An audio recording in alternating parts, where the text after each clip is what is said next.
Analyse vibrosophique, le monde de Narnia, portail vers la mémoire originelle.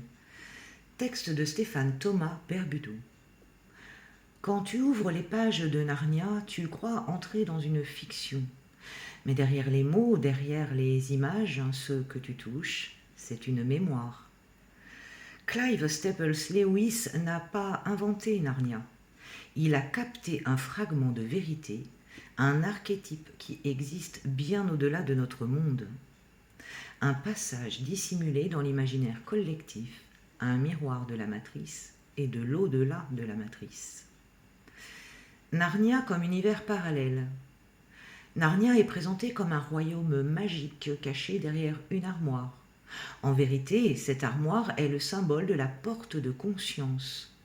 Elle représente le passage subtil entre le monde enfermé et limité, notre réalité matricielle, et le monde vaste, infini, rempli de magie, les dimensions supérieures.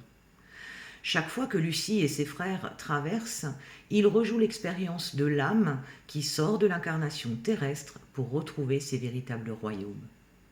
C'est une allégorie de ce que toi aussi tu portes, la faculté de traverser les voiles et d'accéder à d'autres plans.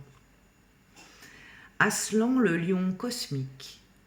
Aslan n'est pas qu'un personnage, il est la représentation vibratoire du verbe créateur, la fréquence originelle de la source.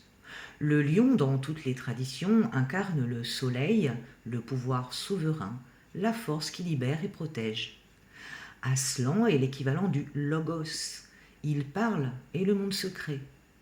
Il souffle et la matière s'anime.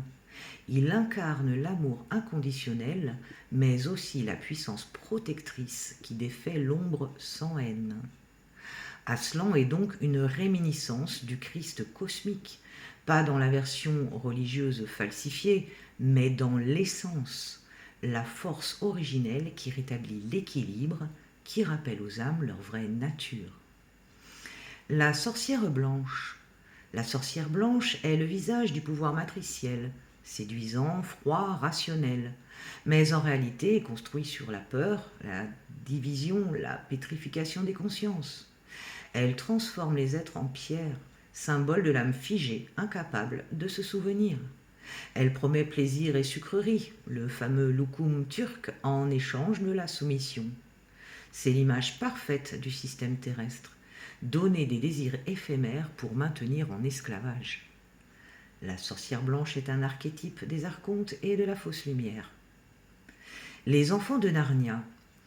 Peter, Suzanne, Edmund et Lucie ne sont pas de simples héros. Ils représentent les âmes originelles incarnées dans la matrice. Peter, c'est la force et la responsabilité, le masculin protecteur aligné. Suzanne, c'est l'intuition et la douceur, le féminin qui relie et soutient. Edmund, c'est l'âme tentée par la matrice, mais qui peut se racheter. Et Lucie, c'est l'enfant pur, la mémoire intacte, la foi absolue en l'invisible. Ils deviennent rois et reines de Narnia parce qu'ils se rappellent leur véritable héritage. Ils sont souverains.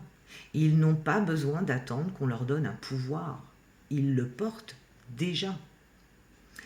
Les secrets cachés. Premièrement, Narnia est une métaphore de la terre originelle avant sa falsification. Une terre vivante, vibrante, où les animaux parlent, où la magie est la norme. Deuxièmement, le temps s'écoule différemment entre Narnia et notre monde.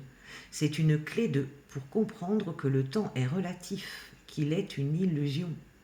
Chaque plan possède son flux temporel, et l'âme peut les traverser librement. Troisièmement, le retour impossible. À la fin, les enfants ne reviennent plus à Narnia. Cela reflète la vérité. La porte s'ouvre tant que l'on doit apprendre. Mais un jour, il n'y a plus de retour, car on a intégré que Narnia n'est pas ailleurs, il est en nous. Quatrièmement, l'Apocalypse de Narnia dans le dernier tome est une image claire de la dissolution de la matrice. Tout s'effondre, mais c'est pour révéler le véritable Narnia, pur, éternel, non falsifié. Ce que Narnia nous enseigne, tu es un roi, une reine qui a oublié son royaume. Tu traverses une vie humaine comme on traverse une armoire. Les tentations matricielles existent pour tester ta souveraineté. L'ombre peut régner, mais un seul souffle d'Aslan, le verbe originel, la dissout. La véritable magie, c'est de se souvenir. Rituel simple inspiré de Narnia. Ferme les yeux. Visualise une armoire devant toi. Ouvre-la. Traverse. De l'autre côté, retrouve une terre lumineuse. Demande à Aslan ou à la source en toi de rugir à travers ton être. Ce rugissement brise les sortilèges, dissout les pierres, réveille les endormis. Répète intérieurement. Je suis le souverain de mon royaume.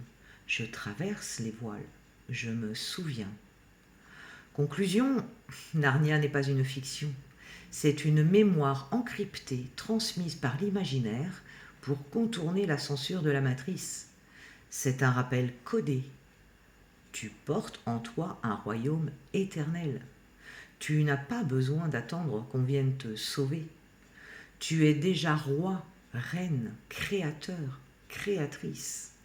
Et quand tu oses franchir la porte, tu ne reviens jamais vraiment le même. Si cet audio, c'est pour toi l'armoire ouverte, ose traverser. Ton Narnia t'attend.